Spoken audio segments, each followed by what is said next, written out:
Olá, meus irmãos, graça e paz. Bom, eu venho aqui para trazer uma reflexão para cada um de vocês. Espero que a palavra de Cristo edifique a vossa vida, assim como edificou e tem edificado a minha.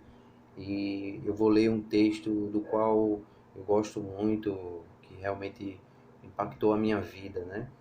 E reflete muito em minha vida, no meu pensar, no meu caminhar.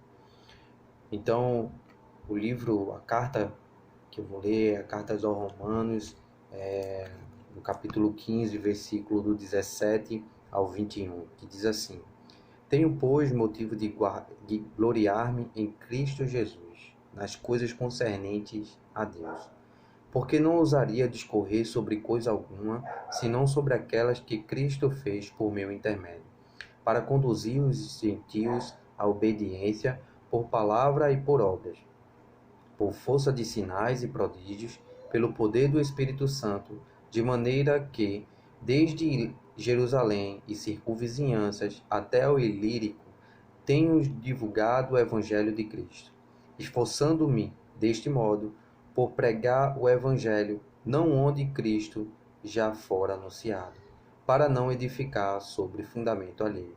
Antes, como está escrito, hão de vê-lo aqueles que não tiveram notícia dele, e compreendê-lo os que nada tinham ouvido a seu respeito. Bom, o contexto desse texto é para compreender melhor. A gente sabe que o capítulo 15, do 1 ao 13, é uma continuidade do capítulo 14, que fala a respeito dos crentes fracos na fé. E também ele instrui aqueles que são fortes na fé também, para como o modo de ter comunhão com eles. Então, no capítulo 15, do 14 ao 33, já inicia-se um novo assunto. E do 14, versículo 14 do capítulo 15, a gente vê que Paulo explica acerca do seu ministério. Então a gente vê que logo no início do capítulo 14, ele já cumprimenta os irmãos, dizendo que eles têm bondade, são cheios de conhecimento e que eles estão aptos para admoestar uns aos outros em Cristo Jesus. Então isso mostra a ênfase daqueles cristãos que são maduros espiritualmente. Mas, decorrendo o texto mais adiante, a gente vê que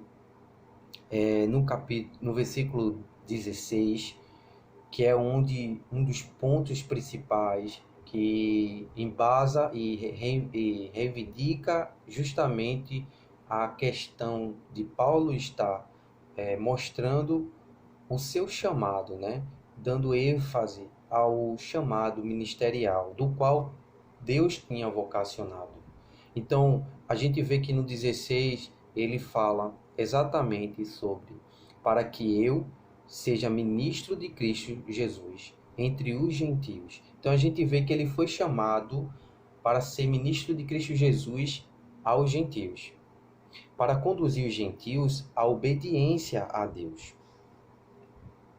Isso por meio de palavras, por obras, prodígios, pela força de sinais e de prodígios, pelo poder do Espírito Santo, de maneira que, desde Jerusalém e circunvizinhanças até o Ilírico, de Jerusalém ao Ilírico, é uma distância muito grande, é de uma ponta a outra de uma extremidade, que aproximadamente ela tem 2.400 quilômetros de distância.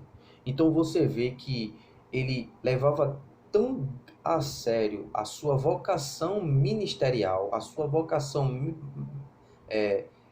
missionária, missiológica, ao ponto dele se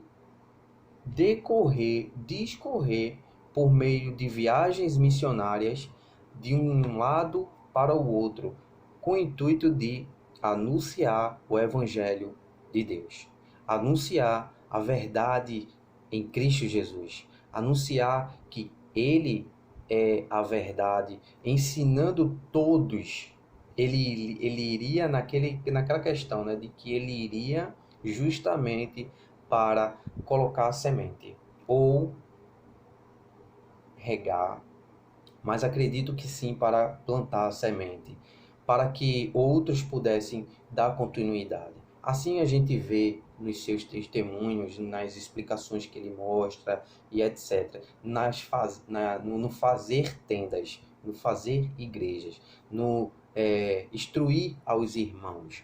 Então, isto é uma evidência do ministério dele, do chamado ministerial, justamente direcionado, com um foco e um objetivo de conduzir os gentios à obediência, conduzir os gentios a obedecerem, a crer em Deus.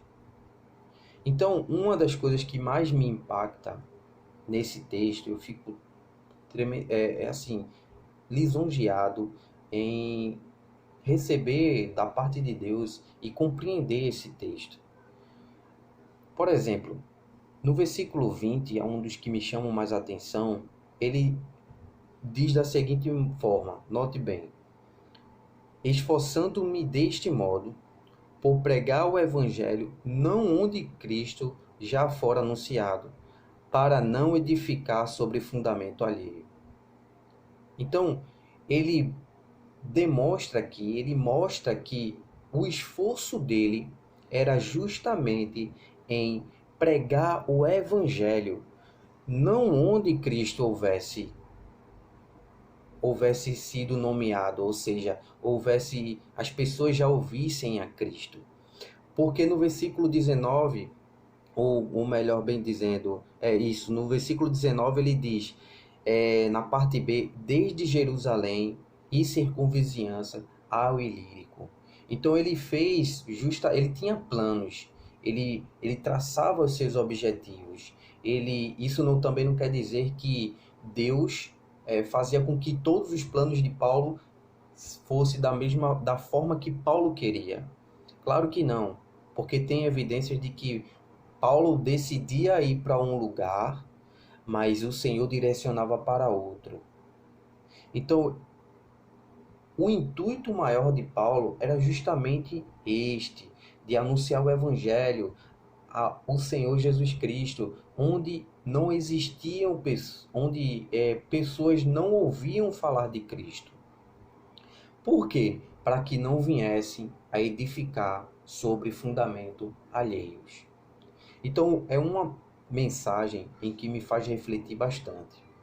É uma das coisas que me faz ser um pouco ousado ao anunciar o Evangelho de Cristo por permissão de Deus, por vontade de Deus, por entender que eu devo ser assim.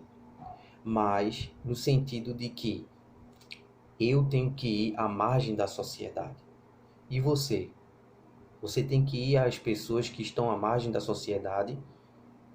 Isso me confronta, acredito que também a você ou a vocês, no sentido de você ir àqueles que estão perdidos, aqueles que estão à margem, esquecidos pela sociedade, aqueles que ninguém quer olhar por eles, aqueles que não ouviram falar de Jesus Cristo.